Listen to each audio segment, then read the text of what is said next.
sorry for what happened, sir. I really am. Welcome to MsMojo, and today we're counting down our picks for the most beloved Law & Order SVU episodes that had the biggest impact on its fan base. Warning, spoilers ahead. He said he was greater than God, but nobody is. Number 20, Sick.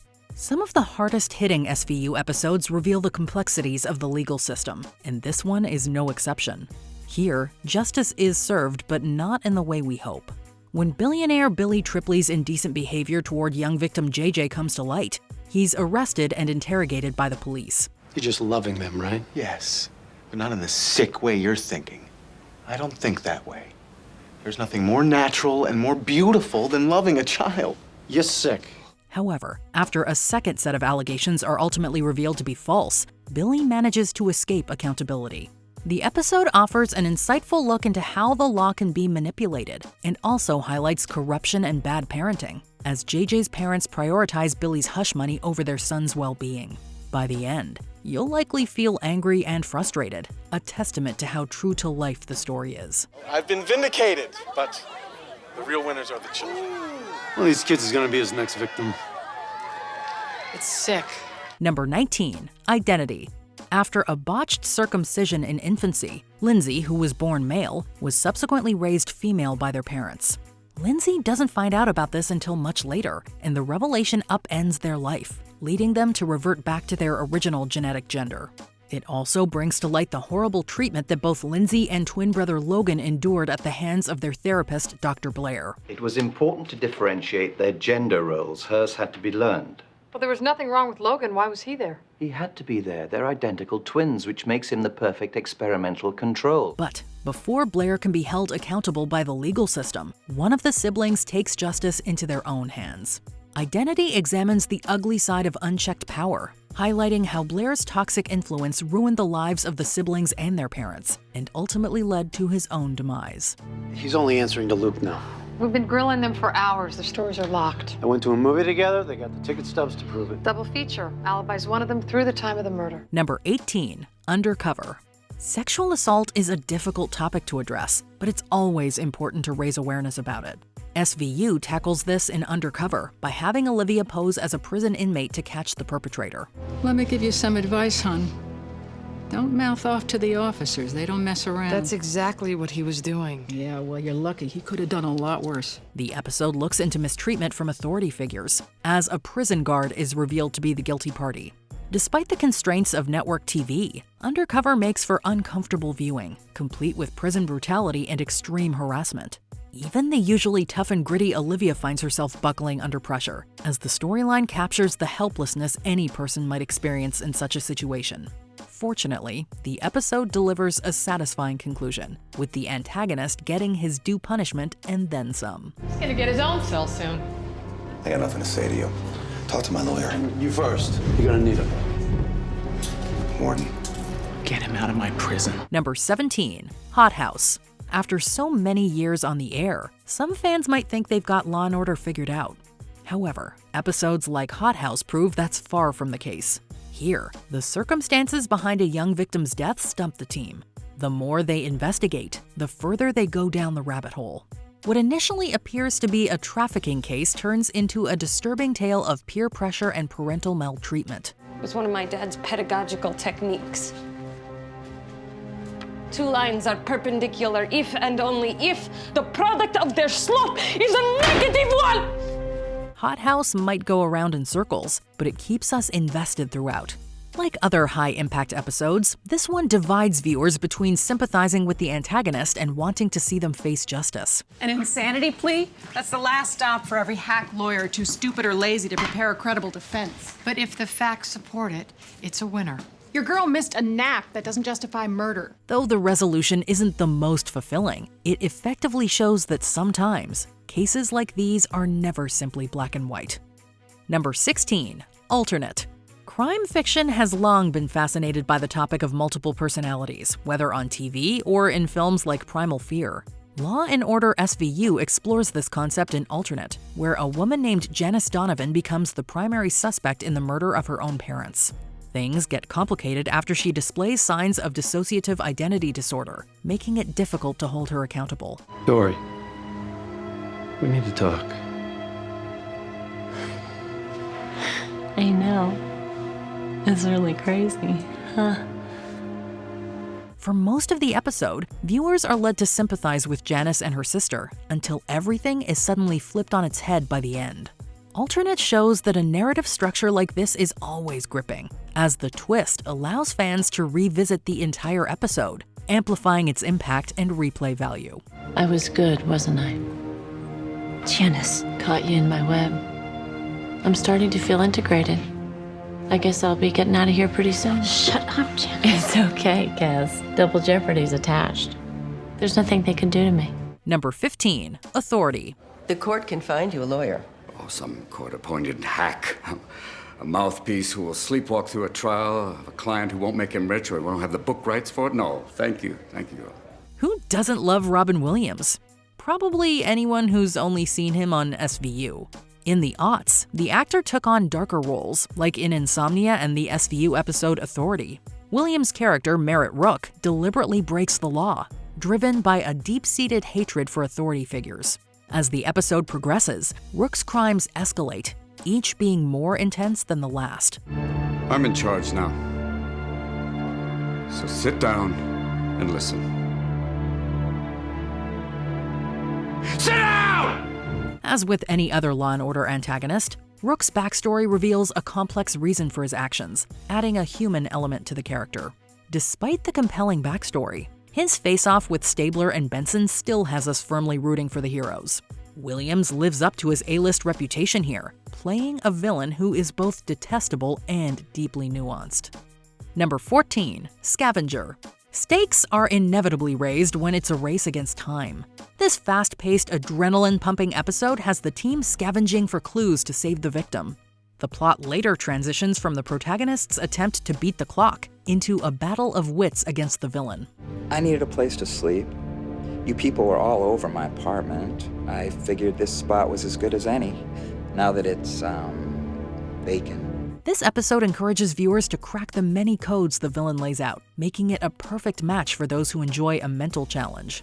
While the show has previously featured antagonists with their own agendas, Scavenger stands out for its deep dive into the bad guy's twisted psyche. Shut up! Please! Shut up!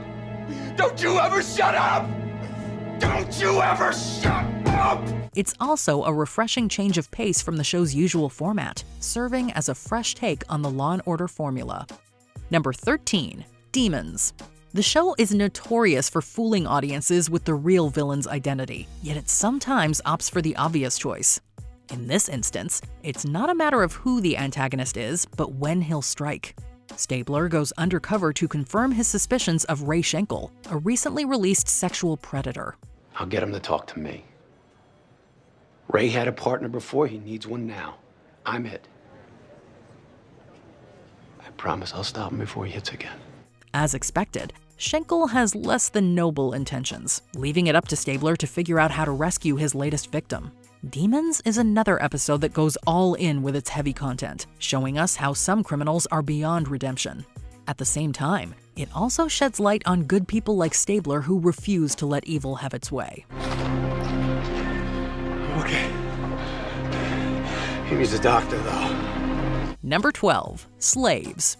Law & Order SVU was a bit of a tough sell in its first season, partly due to its sometimes disturbing material. In fact, original executive producer Robert Palm left the show because of this. Looking at the first season finale, you can't really fault him. The episode sees 80s heartthrob Andrew McCarthy take a 180 turn with his image as Randolph Morrow. Honey, I'd like a mineral water, no ice. And I'd like your balls in a blender, but ain't life a bitch. Morrow's treatment of women, including his own wife, is horrifying. While the episode doesn't show us all of his crimes, we learn enough to visualize his heinous actions. SVU manages to handle things with a delicate touch, assuring viewers that such corruption of human decency isn't without its consequences. Made it easy for us. Most wives will go to the electric chair for their husbands, but not yours. You really screwed up. Your power is gone, my friend. We took your control. Number 11, Fault. It's not just the cases that keep us coming back for more. The Benson-Stabler partnership is also one of SVU's biggest selling points. Fault looks into how much they mean to each other, for better or worse. How could you let him get so close to you? There were innocent civilians around. I couldn't get a shot. Well, he got close and Ryan's dead. So this is my fault? No, I can't do this anymore. I can't be looking over my shoulder, making sure you're okay. While pursuing a criminal who is abducting children and killing their families, Benson and Stabler's relationship takes a devastating turn. After years of teasing something between them, SVU surprises fans by portraying their dynamic in a negative light. Combining character development with the case of the week provides the episode with a certain depth. What about me? Look, we both chose each other over the job. We can never let that happen again. It marks one of the most defining moments for the Benson-Stabler duo, while leaving viewers eager to see how it all unfolds. Number 10. Behave. Law & Order has always attempted to take real-life cases and convert them into compelling episodes, but sometimes they break the fourth wall and address the public. Thank you so much for watching this episode tonight. In the course of my time on SVU, I've learned so much about the difficult facts of sexual violence in the United States. 1 in 4 women experience sexual assault in their lifetime. The season 12 episode Behave revolved around backlogged sexual assault kits.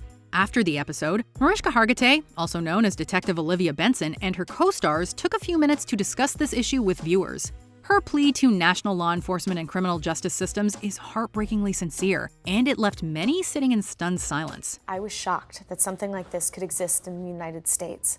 And then I was moved to action. When it comes to the episode itself, Behave is bursting with sincerity and urgency even after all this time. And it left an indelible impression on those who watched it. And because the sample was stored in California, the people can't prove the chain of custody was preserved. Therefore, I have no choice but to rule the DNA insufficient to corroborate Miss Sayers' identification of Mr. Harris. Number 9. Raw. Things tend to go from bad to worse for Detectives Benson and Stabler. Which building? All of them. People were shooting from all different directions. So there was more than one shooter? No, just one. He must have been somewhere on the playground. When they investigate a school shooting that killed one and injured several others, they discover that one of the victims is being molested. After the abuser is apprehended, detectives Munch and Tutuola stumble upon an underground neo-Nazi ring. I don't recognize the authority of the puppets of the Zionist-occupied government. I only have rights. You call your daddy on your cell phone, tell him that I am being taken political prisoner. However, the story doesn't stop there. This episode highlighted the issues of white supremacy and domestic terrorism, and both began and ended with examples of outrageous violence. The final courtroom scene is punctuated by a sudden shooting, proving that no one is safe. We all have to make sacrifices. Gang violence and hate crimes are a pervasive problem, and they affect everyone, innocent or guilty. By perfectly visualizing this message, Raw is a brutally unforgettable episode. Number 8. Zebras. In the Law & Order universe, things aren't always what they seem. It's alive. And innocent. Maybe we are looking for a zebra. This was certainly the case for the season 10 finale, which led viewers on a wild and occasionally hilarious ride to uncover the truth and find a murderer. This quirky episode tackled conspiracy theorists in the form of Munch's ex-wife and had one of the most surprising twist endings of any Law & Order episode. Sometimes the greatest enemies are the ones that call themselves our friends, as Detective Stabler discovers. You tried to kill Judge Donnelly. You gassed Zimmer. Killed O'Halloran, too. And now, you. The beauty of this reveal is that it's sewn into the fabric of the entire episode, warranting several rewatches. How'd you know? Stucky said you went to get sushi. You and raw fish? Number 7. Nocturne. This season 1 episode addresses one of the most complex issues facing victims of sexual assault or molestation, the cycle of abuse. Not now. Not again. That's not a different kid. It's the same person. Growing up. While many episodes of SVU tackle troublesome topics, Nocturne does so in a heart-wrenching, stomach-plummeting way that audiences are rooting for the prodigious victim of a child molester. Holt's got a nice piano. Yeah, I guess there's a price to pay for everything, huh? For him, too. That's why we need you to tell us who these kids are. Holt's my teacher. I mean, he cares about me a lot. He even bought me a coat one year. That is, of course, until it's revealed that the victim is not as innocent as he first appears. The cycle of abuse is a very real thing, but it's often ignored. By shining a light on the subject, SVU actively helps victims of abuse from repeating the cycle, which is an amazing feat. Equally, Nocturne on its own is an amazing episode. Yeah, and you were the one who was telling Evan that everything was going to be okay. It is okay if he's the victim, not the abuser. He's both. Number 6. Venom. When the child of a police officer commits a crime, it can be tricky to draw a line between professional and personal responsibilities. We're trying to get the charges vacated. Ellie and Olivia are talking to Ken now. There's nothing you can do. Get out of my way. You're not going in there. That's my son in there, Captain. Why don't you call me? Because he didn't want us to. He's over 18 and he's in a lot of trouble. You plan on making it worse? So when Sergeant Tutuola's son becomes a suspect in a homicide case, the entire SVU team is floored. And while it seems like Finn's nephew Darius, played by Ludacris, is the one to blame, Ken's cousin threatens to claim nepotism if Finn's son isn't charged. You damn right it's about the family. Every last one of you is gonna have to be in that courtroom. You're gonna have to testify. Your lives out in the open for everyone to judge. Same way y'all been doing to me since day one. They gonna know what kind of cop you are and what kind of husband and father you weren't. It's easy to assume that the family members of police officers, detectives, and investigators are immune to crime. But this episode helps prove that that idea is just ludicrous. Finn, he didn't do this, so make him cooperate. Come on, prisons are filled with innocent people, and we both know what color most of them are. So you don't trust the people you work with? I don't trust the system.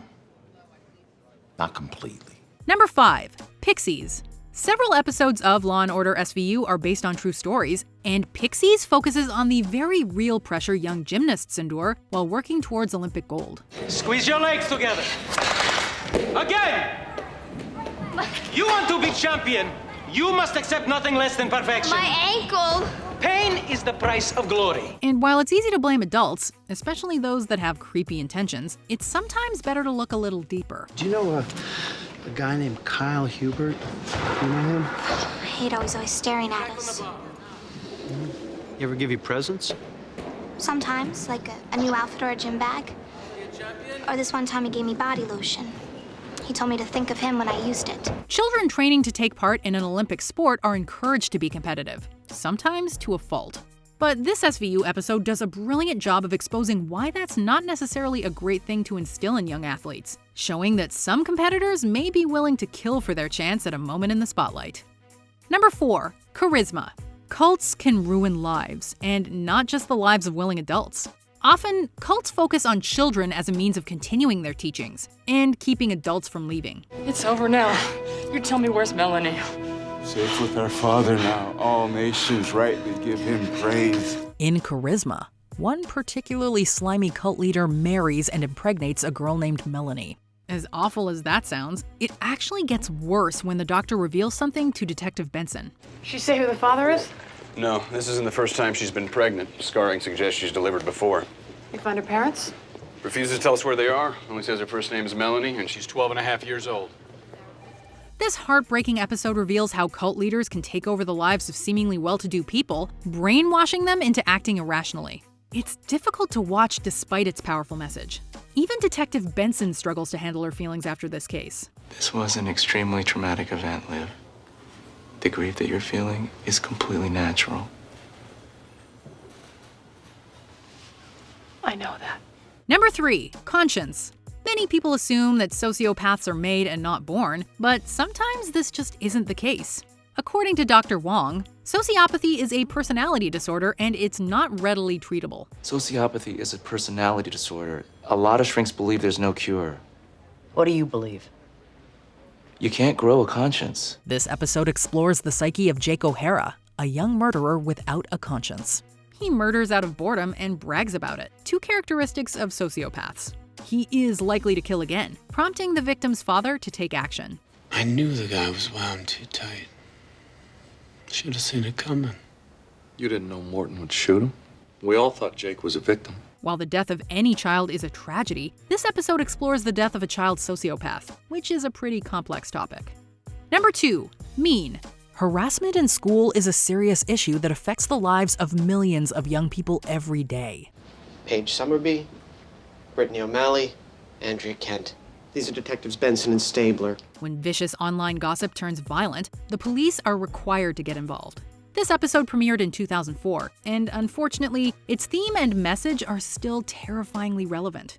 As the initial prime suspect in this episode reveals, fake friends can ruin your life. In 7th grade, Emily got a fake screen name and pretended to be a boy I liked. Emailed me. The next day I talked to him and he didn't know what the hell I was saying. He pushed me into the mud. Emily and her friends thought it was hilarious. It's crucial to know who your friends really are. Some might be good-hearted folks who are just looking out for your best interests, but a few might be plotting against you in a major way, like a certain teenage murderer in this episode. Brittany went crazy! She just lost it. It was awful. She started punching Emily, and then she lit some cigarettes, and she started burning her with them. And she had these little scissors. Before we continue, be sure to subscribe to our channel and ring the bell to get notified about our latest videos. You have the option to be notified for occasional videos or all of them. If you're on your phone, make sure you go into your settings and switch on notifications. Number 1, 911. It's only fitting that the number 1 spot goes to one of SVU's most intense episodes, 911. From the very moment it begins until the last few seconds, 911 is a heart-pounding, nail-biting adrenaline ride. And it all begins with a simple phone call. Police operator 3529, where's your emergency? Hello? Where are you calling from? Hello? Are you in Harlem? I'm in the room. What's wrong, sweetheart? I can't get out. I'm hungry. Little Maria is kidnapped, but she struggles to describe her surroundings, and the detectives can't trace her call to a reliable location. Benson is devastated she can't find the girl. This is the police. We know exactly where you are. No, you don't. This episode prompted parents everywhere to teach their children what to do if they're ever kidnapped, like things that could help law enforcement find them. It also reinforces how important CPR is. And those are some fantastic lessons. She's not breathing. Okay. Stay with me. Come on, Maria. Which SVU episode do you have on repeat? Let us know in the comments. In this cause, all we need is you. Do you agree with our picks? Check out this other recent clip from MsMojo. And be sure to subscribe and ring the bell to be notified about our latest videos.